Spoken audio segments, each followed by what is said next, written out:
Hey all, here is my urgent plea again before we get started with today's episode. If you didn't hit subscribe last time I made this plea, or you didn't listen to that episode, please go and hit subscribe for us.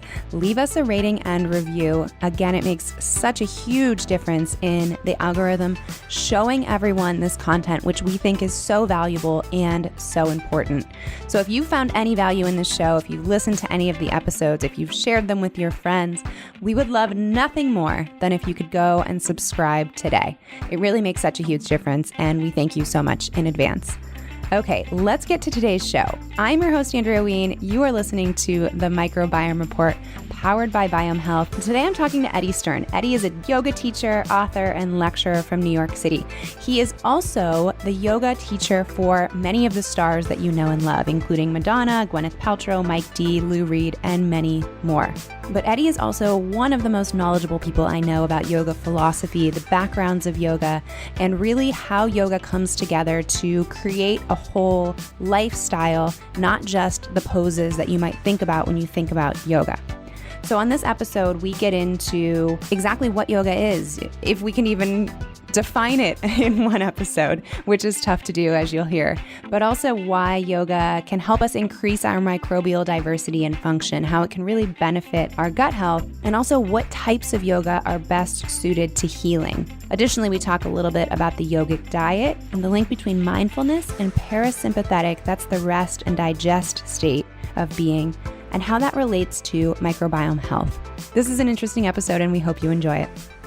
Eddie, welcome to the show. Thank you, Andrea.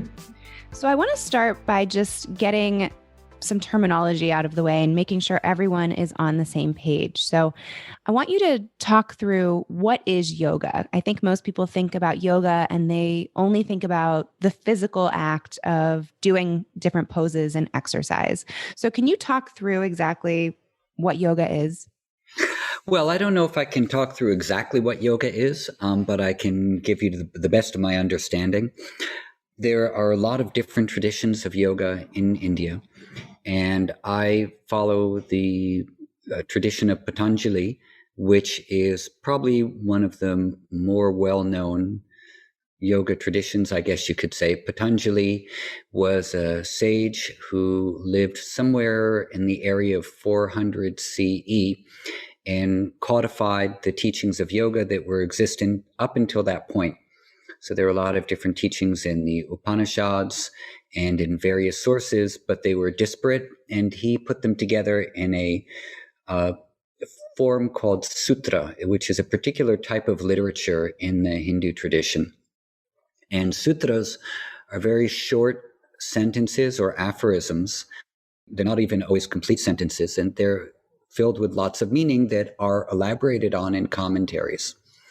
And so Patanjali is very concise when he says that yoga is a practice or process of gradually eliminating or stilling all of the extraneous activities in the field of mind that make us identify with something which is other than our true nature, which is pure being or presence or witness.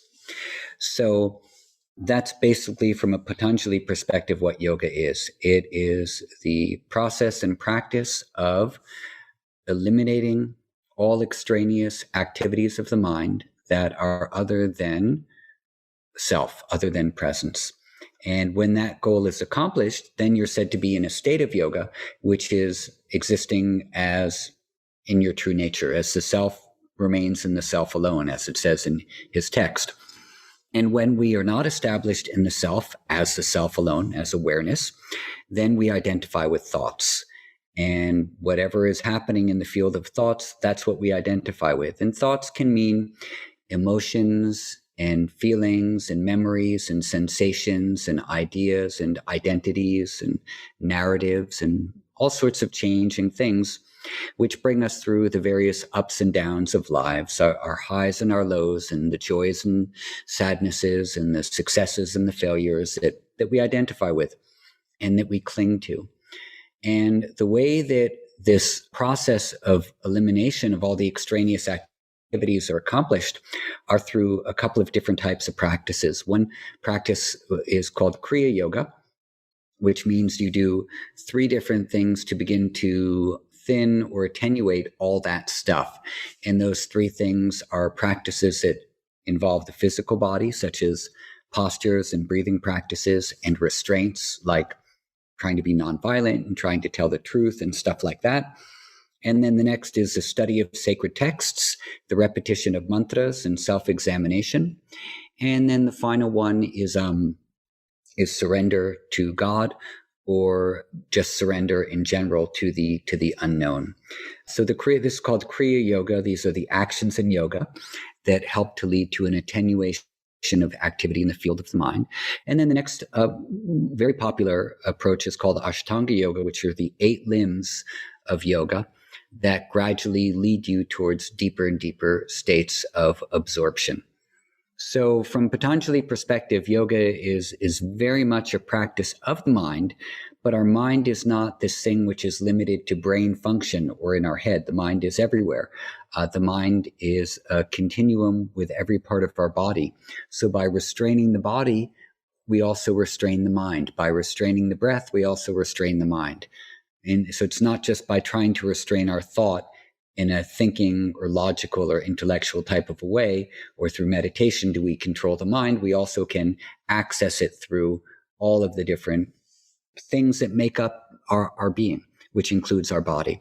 And so yoga asanas becomes a very easy entry point for people, because they find that by doing something to steady and still and slow the body, it has that effect immediately on the mind as well.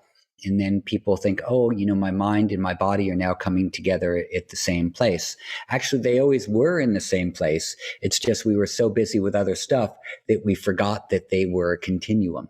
So yoga, in that sense, becomes a reminder as well of what we truly are and who we truly are. And you see the word memory and remembrance come up a lot in the yoga text. So in many ways, the yoga practices are a practice of remembering who we truly are.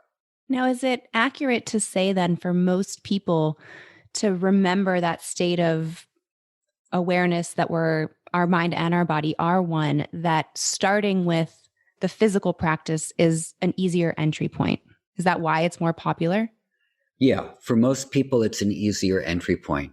In the beginning of Yoga Sutra, one of the primary commentaries, it says that there are 5 states of mind.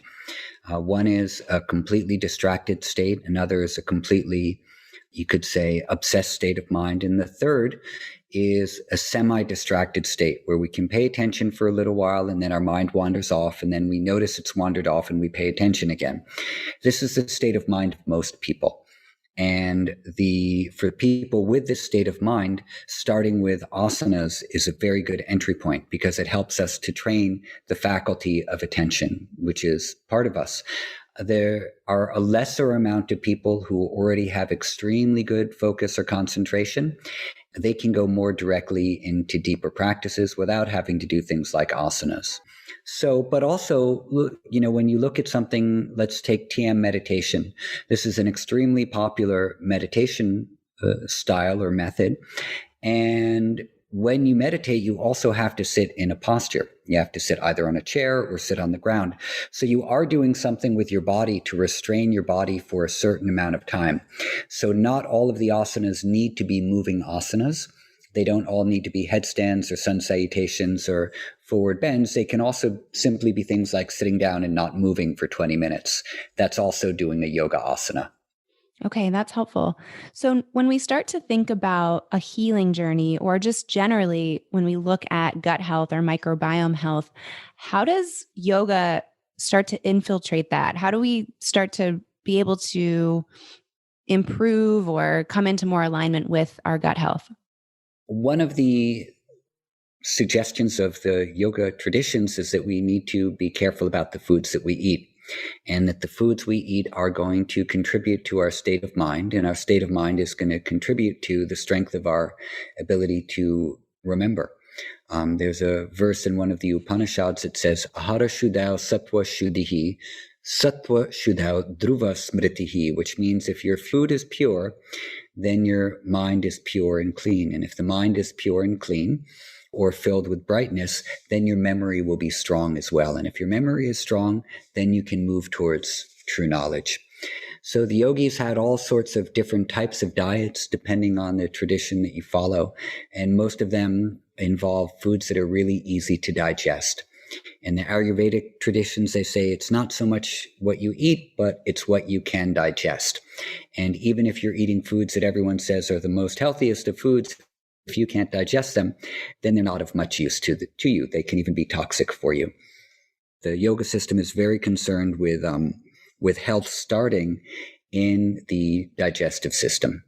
No, it is helpful. And we actually had Divya Alter on to talk about Ayurveda and some of the ideas and principles of diet in terms of Ayurvedic lifestyle. So I think our listeners are familiar, at least with the concepts of that, and what you can digest is what you become, not just what you eat. And I think you make a good point that you could be eating the healthiest of foods. Someone could be eating broccoli and salads and all these things that are quote unquote healthy, but if they're having a hard time digesting them, they can actually cause more problems. So starting with where you are in your journey and being able to identify which foods, which are often things that are more well cooked, easier to digest. So we would be moving away from the things like meat just naturally, because meat is much harder to digest than some of like a well cooked vegetable, for example. And that also factors into what you mentioned in terms of the nonviolence, which I think is a big part of yoga, if I'm understanding it correctly. Yeah, it's a foundational principle of yoga. So when we think about the asanas and more of the exercise realm of things, so we know from the research that aerobic exercise like yoga can increase microbial diversity, but we don't really understand how. Do we know it from a yogic perspective what yoga is doing internally to encourage the better functioning of our microbes?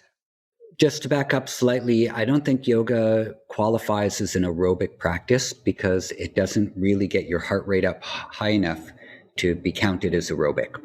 So for something to be aerobic, usually your heart rate needs to go up above, say, 120 or 130 for a sustained amount of time. And that's really not happening with the yoga practices unless you do extremely fast sun salutations for a long time, which most people are not doing. So of the few things I do know, I know that our microbes are very easily influenced by the types of food that we're eating, the digestibility of them, the appropriateness of them for us, and that the state of the microbials in different places, for example, in the gut, do have a strong effect on our moods and emotions and state of mind and energy levels. Some people have suggested that this has to do with the gut-brain communication axis, which is the vagal nerve complex.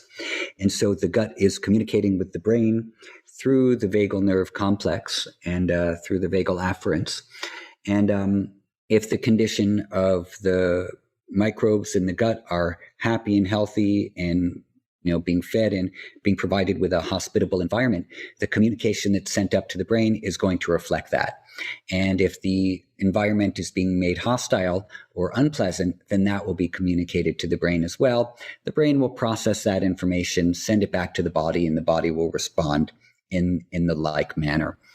So I, generally speaking, think of the yoga practices that we're doing as fine-tuning the ways that communication occurs through our entire physiological being and also into our energetic and mental being as well. Because, we all have energy levels and we all have, mental fluctuations and mental levels.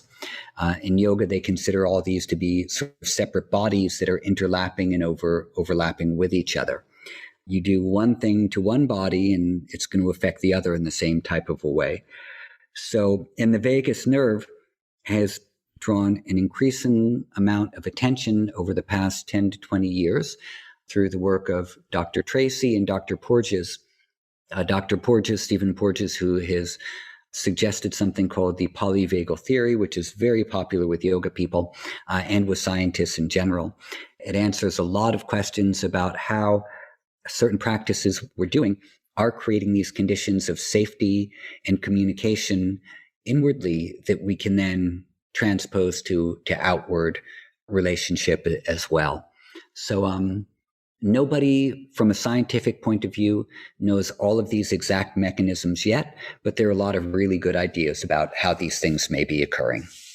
Well, and I think on a larger scale, aside from just microbial health, when we look at yoga as a practice, we can start to really fine tune and look at inflammation in the body as a whole. Can you speak to just what your experience is with inflammation levels in the body and how they can be reduced through this practice? Well, we have different types of inflammation, right? We have chronic inflammation and we have acute inflammation. Acute inflammation is going to be a healing response where the body is addressing something that needs to be attended to. Maybe it's a sprained ankle or a cut or an invading pathogen. So, for example, certain types of invading pathogens will be responded to with a fever, and this is going to be an acute type of inflammation. And then we have different types of chronic inflammations. A lot of these occur because of what we call stress, where there's too much environmental load. We cease being able to handle it, and we respond by releasing adrenaline and cortisol and these stress molecules that then turn on particular parts of the sympathetic nervous system that lead us into a fight or flight response. And this is also called allostatic load. So a lot of folks in the world these days have an overwhelming amount of environmental load coming towards them. These are emails and bills and loss of work and pandemics and, being single parents and all these types of things that cause us to have a lot on our plate. And when this happens, we respond to it in a survival mode mechanism. And this is what's going to set off this reaction of the stress hormones. So when the stress hormones stay in our system for too long, then it becomes what we call chronic inflammation, and that leads to a bunch of different types of problems. It can lead to digestive disorder. It can lead to sleep dysfunctions. It can lead to anxiety or depression. In extreme cases, it can lead towards diabetes or certain types of cancers, and most prevalently towards heart disease. Now, all of these are non-communicable diseases, and they're all associated with inflammation and with high levels of stress. So a lot of these things can be mediated or addressed with stress-lowering practices. So yoga and meditation happen to be two stress-lowering practices because what they're doing is we begin to work with the vagus nerve, which is controlling inflammation in the body and also controlling heart rate variability, which is an indicator of our cardiovascular health, through slowing down the breathing and through slowing down our movement, and therefore slowing down the amount of activity that we have happening in the mind. So, for example, the extension of your exhalation is going to slow down the sympathetic nervous system response and upregulate the parasympathetic response, which is more of a safety and restoration and repair type of a mode. So if you do that for a little while every day, your nervous system becomes attuned to slowing itself down, to decreasing inflammation, and to just sort of settling back into a repair mode and a restore mode. I think this is really one of the reasons why yoga is so popular around the world these days, because it directly accesses that part of our nervous system that allows us to consciously go into a repair and restore mode of being. And the mechanisms have been studied, not a lot, but increasingly there are more and more studies on how yoga is making these things happen. So if you look into the scientific research, there's some really interesting stuff going on with this. If you've ever thought about getting your gut tested and stopped yourself because it's either too expensive, too inconvenient, or you're not sure about its accuracy, listen up. Viome has recently launched guttesting.com. This is a website where you can go and get gut results in under 2 minutes for free. Let me just repeat that. You can get a good sense of where your gut health is for free in 2 minutes. Now, how is this possible? As you might know, Biome has a gut test where you can go, send in your stool sample, and get the contents of your microbiome back. They also ask a series of questions when you send in your stool sample, and what the brilliant minds on the data side have figured out is that they can fairly accurately predict if someone is going to have gut imbalance or gut dysbiosis or be in balance based on how they answer these questions. So they've made these questions available to you to be able to analyze your gut for free in under 2 minutes. Go to guttesting.com, guttesting.com. No strings attached. Get your gut analyzed under 2 minutes for free. You're welcome. Now, this is something I was going to bring up a little bit later, but you mentioned it now, so I'll just jump right into it. So you recently launched something called Yoga 365. And I think someone listening to the beginning of this episode might think, this is fine, but it sounds like a lot of work, right? To change my whole practice and align my body with my mind. And how am I even going to start doing that? It just sounds incredibly overwhelming. So I want you to talk a little bit about what you've started with Yoga 365 and how it's really such a soft, easy entry point into starting to create and cultivate a daily practice. Yeah. So one of the great things about all of these healing traditions is that you can get a lot done by making very small changes. You don't need a complete overhaul of your life all the time to start moving things in the right direction. And one thing that I've been a big fan of for a long time is this idea of, if you have some bad habits that you know you need to get rid of, but you struggle to, you can't move from them, then try adding in one positive thing. And if you can add in this positive thing and that becomes an anchor for you in your life, little by little, the hold that the negative thing has over you might become weakened a little bit. And you can start to examine it, and you can start to have some agency over it, so that you're not at the whim of whatever that negative habit is. So you add in something positive and you focus on that positive thing. And it can just be one little habit that you do during the day. And that can begin to change a whole lot. So the idea behind the Yoga 365 is that there are a lot of people who maybe they know they need to do something, but they don't know where to start, or they don't have time for a 20-minute class or an hour-long class, but they do have 1 minute that they can give to themselves every day. So what we're suggesting is, try this as your 1 minute, and every day we give you a different thing to do for an entire year, which becomes a micro habit or a micro practice of just one thing you can do for a minute, and you try it maybe a couple of other times during the day if you have time or if you remember to. And that little habit is a habit of awareness. And, more than the posture you do or more than the breathing you do, it's building up the habit of, I'm just going to pay attention to myself for a moment and check in and let my awareness be the thing which is important in this moment rather than everything else. And so what you can find sometimes, and usually more often than not, is that just with that 1 minute of awareness each day, after a few weeks or a month, it starts to be this new thing for you where your system is responding positively and begins looking forward to these moments of awareness, and you start doing them more through the day. It becomes a habit for you to start checking in with yourself.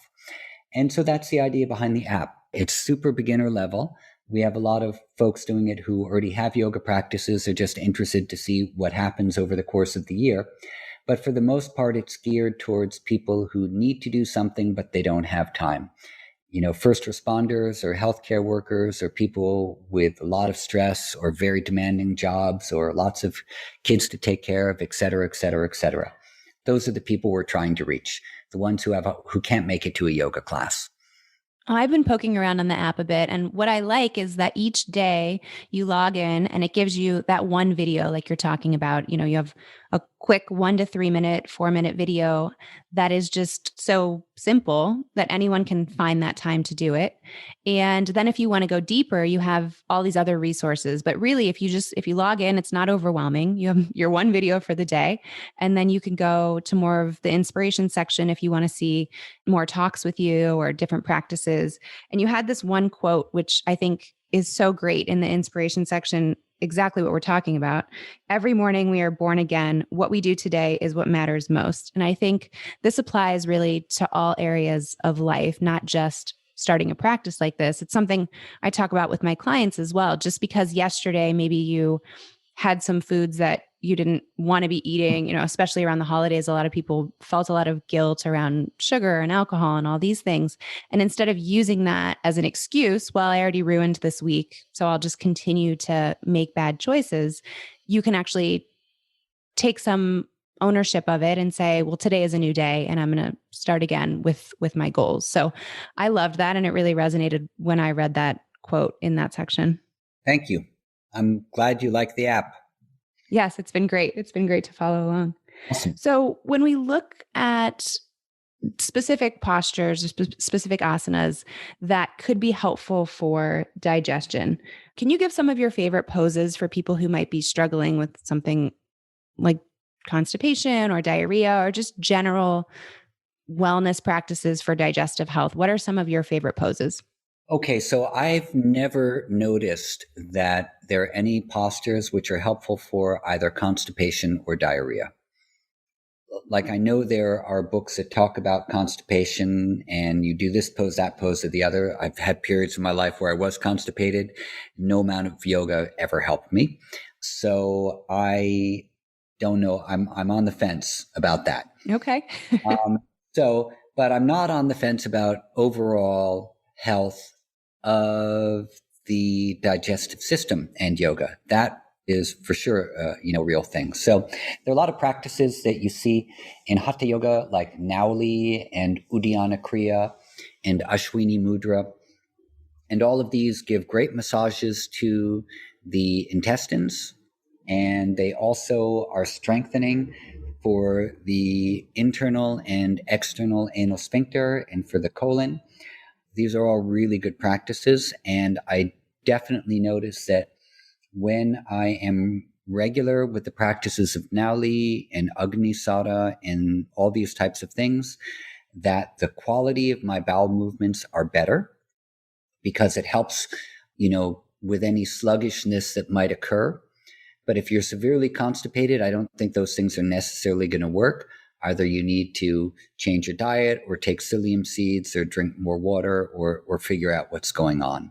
But for overall maintenance of general good health, those practices can be very good. And some people say that twisting postures are good for the digestive health. They are stimulating for the spleen and for the liver. There are poses which will apply pressure directly towards the stomach and the pancreas. So to keep them exercising and moving and to encourage blood circulation to move towards them is definitely going to be a good thing. I mean, we know from regular exercise that it gets your blood circulation going. And we also want to encourage healthy blood circulation towards all of our internal organs. And if we're sitting for long periods during the day or we're really not active, there's, the quality of the blood circulation might be mildly compromised or some people massively compromised. So we got to move. We have to keep moving.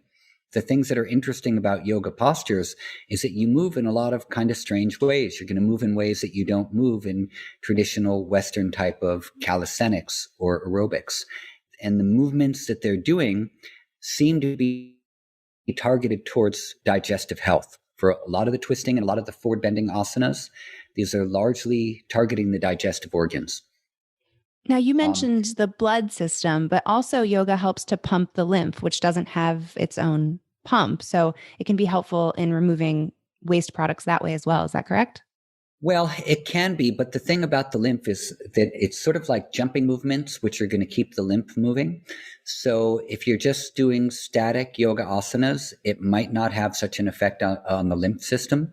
But if you're doing more active forms of yoga, like in this Ashtanga yoga, there's the jumping through and the jumping back and the jumping to the side. So those jumping systems help to pump the lymph. And, trampoline, of course, is the most popular way of getting your lymph activated, or jump rope is a really good way of doing that as well.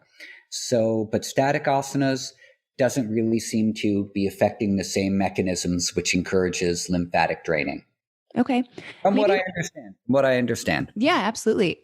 Maybe we can link to some of these practices that you mentioned. If you could send over, we can get some videos or some links that people can dig a little bit deeper into these specific types of practice. Absolutely. YouTube is filled with this stuff. Great. We'll definitely link to all of that in the show notes at biomehealth.com/pages/podcast for this episode. Now, just from an anecdotal perspective, have you noticed any gut changes of your own or of your students' gut health as they've begun to commit to a regular practice? Yes, there are a lot of anecdotal stories from students and from other people about digestive health improving. Yesterday, in fact, my friend Robert Moses was telling me he has a pranayama course that he's teaching at Yale online. He starts off the classes with about 15 minutes or so of resonance breathing using the app that I made called the Breathing app. And resonance breathing is a paced guided breathing practice, which is very down-regulating for the sympathetic nervous system. It's wonderful for heart rate variability. There's a lot of research being done about slow breathing practices and how good they are for cardiovascular health. And one of the things that the slow breathing practices also does is it helps to balance the homeostatic functions of the body. And homeostasis is our body's ability to restore itself to balance. If there's something out of balance and we do something to support homeostasis in general, homeostasis kind of knows what to repair somehow, because the body is a field of intelligence. And if we support that intelligence, it can help put things in the right place. There's been a lot of great feedback from the app, but his particular story was a woman who had a tremendous amount of food allergies. And she always had to be careful about what she ate. And there were more things she could not eat than things that she could eat. And she told him just a few days ago, she decided to get serious about the resonance breathing. She did it every day for about 20 minutes for 2 months. And her food allergies have almost completely gone away. And she can basically eat anything she wants to now. She made no other changes whatsoever, except for attending to her breath for 20 minutes. And things started to restore themselves. Wow, that's amazing. Yeah, so he told me that story yesterday, and I think she told him that story last week on Friday or something. I had another student who had pancreatitis, and after a few months of resonance breathing, she went for her regular scans at the doctor, and without any other changes to her lifestyle, just adding that in, her pancreatitis completely disappeared, and she's still fine to this day. And her doctors were amazed that she had actually been able to cure it like that, or at least put it into remission. We've had other students who have gotten over all different types of neuralgias and body pains and things like that simply from this slow-paced breathing. So it's nothing like magic on my part at all. I have nothing to do with it other than, here's something to breathe along with. And then they do the practice and things change. So our nervous system and our body, given the opportunity, quite often can reset itself. And so this includes digestive health as well. Yeah, so those are a couple of stories. I find them very encouraging. Yeah, I do as well. For someone who maybe is not familiar with pranayama or resonance breathing, can you just describe briefly what that is? Sure. As much as I can describe anything briefly, I will make normally we breathe anywhere from 15 to 18 breaths per minute.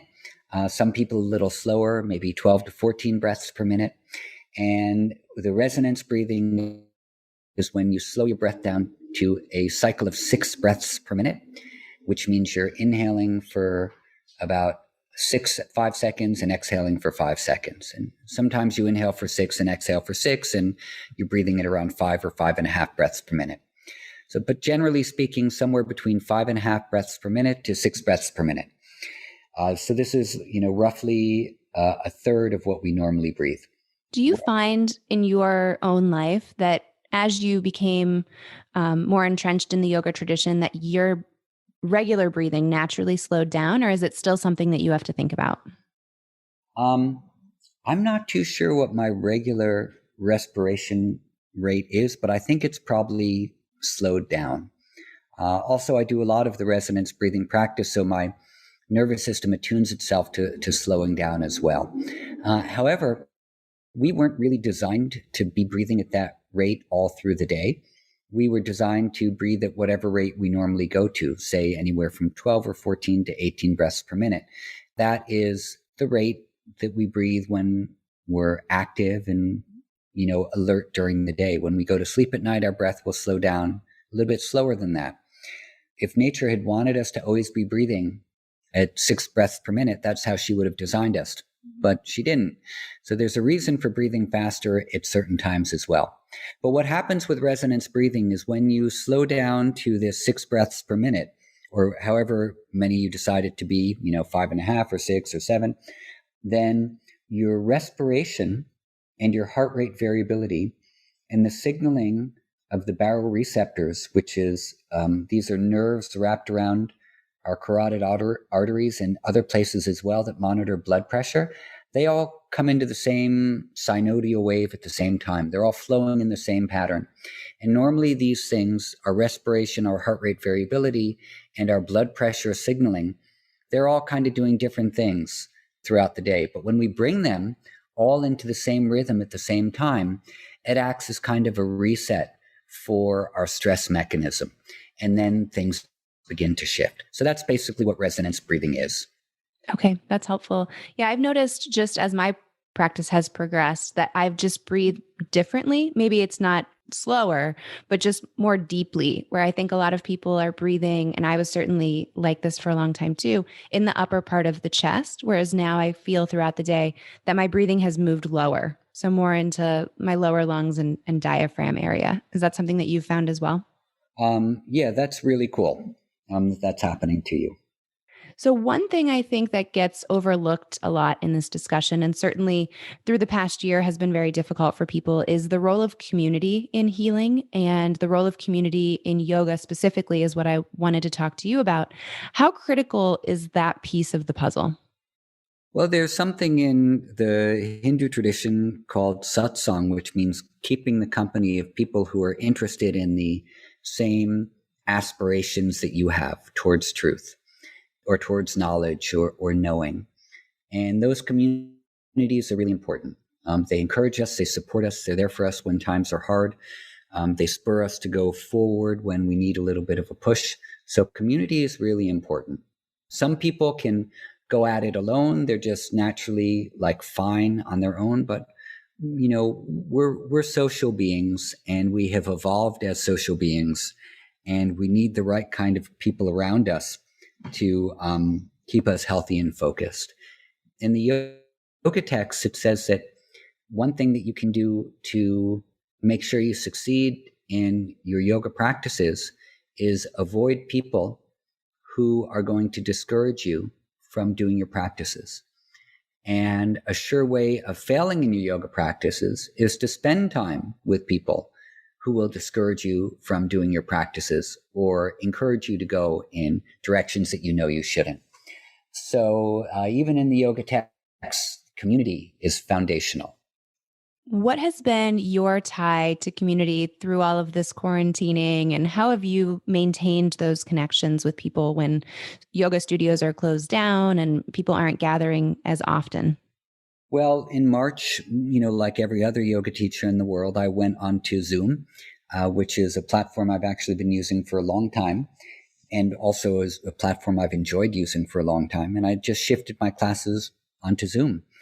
And I quite like it. I mean, I get to see folks from all around the world pretty much every day, and people feel that they're together for a short amount of time and they have something to continue to inspire them to practice, which is to practice and show up with a group of people.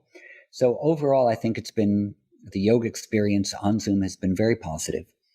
I've noticed that a lot of the students who I used to teach in New York do not come to the Zoom classes. So I'm assuming that they're fine on their own, or they just don't like Zoom, or they don't feel like seeing me anymore. Which I doubt it's that one. But and so I'd say 98% of the people in the classes are from different parts of the world, and that's cool. And also one thing that, because we can have more people coming to class on Zoom than I can in a regular class, we've been able to make all the classes donation based. And in March, it will be 1 year of teaching on Zoom completely by donations. And I've enjoyed that a lot because, well, number one, I've wanted to do that for a long time, because that's how it was kind of when I started doing yoga. The classes were really not very expensive, or they were pay what you could. And that allowed for diversity in the classroom. And so now we have people from Iran and Venezuela and different countries where they can't actually send any currency to this country, being able to still come to class because they can't access Zoom and practice in a live setting and not have the US dollar amount be an impediment to being able to practice. So, even for a $10 yoga class, or that's prohibitive for many people in the world. So, I've enjoyed the model. I'm really grateful to everyone who comes, and I'm really grateful that the donation model has lasted for so long. I really hope I can keep this going on indefinitely in that kind of a way, because it just keeps things a little bit more open. And the yoga world in America has been way, way too restrictive in regards to access and price, and also marketing. The way that yoga has been marketed in America is just absolutely abysmal, and the antithesis of what the message of yoga has historically always been about. So I've quite enjoyed this change, as much as I do not enjoy the pandemic and do not enjoy the suffering that people are experiencing, and the death and the loss and the pain and, the financial catastrophes. Of course, I don't enjoy any of that, but I do like the shift that has occurred in my ability to teach yoga. And honestly, it's renewed my love for teaching. The yoga world was starting to get me down a little bit. And now with the pandemic, I've just been able to pull myself back from the things that were troubling me and focus just on teaching and being with people who want to practice, and doing it in a very kind of open, more of the ground seems more level in the Zoom classes, and I like that. So personally, yoga-wise, and only yoga-wise, this is a really good direction that I'm enjoying. So if people want to join class and practice with you on Zoom, where would they find you? My website is eddiestern.com. We will link to that, and we'll also, of course, link to Yoga 365 if people want to check that out as well. And Eddie, I really thank you so much for hopping on. I miss coming to class with you in New York, even though it was short-lived the time that I was there. But it's been so great to catch up with you, and I really appreciate all the insight and knowledge. So thank you so much for joining us. Thanks for having me, Andrea. Have a great day. You too. As always, thanks so much for listening. I am your host, Andrea Wien, and this has been an episode of the Microbiome Report, powered by Biome Health. Again, the show notes are at biomehealth.com/pages/podcast. And if you didn't hit subscribe at the beginning of the show, go ahead, just hit that little button right there. Perfect. We'll see you next time.